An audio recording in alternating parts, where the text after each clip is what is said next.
Kua tautapatia te pēne Māori ia ki te whiringa rōpū Māori toa ki ngā tohu waiata Māori.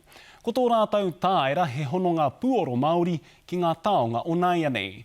Ko tā rātau ko te ingoa o tēnei tāera ko te Indigenous Soul. I kōrero tahi te rōpū nei kia te karere. Ko te tangi o te taonga puoro o tō rātau mea mīharo. Ko tātou tino hia, he whakanui i ngā puoro Māori, pēnei ki tēnei taonga no tō tātou matua Brian Flintoff, he ko au tēnei.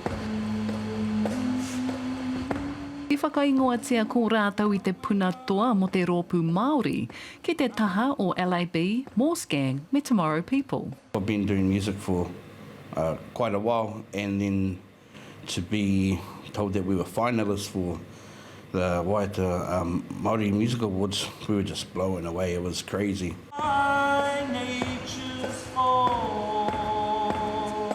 He oro o te ahurea Māori me ona tikanga hoki.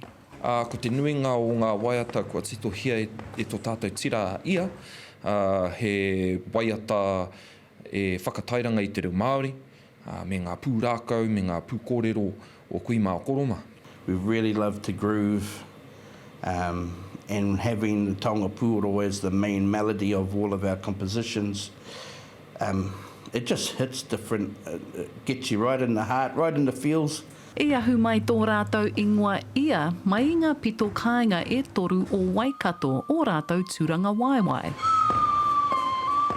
So we're all connected by one body of water, by the same flow, and that's how we come to have ia. He hononga a toto a puoro hoki. Aroha Treacher, te karere.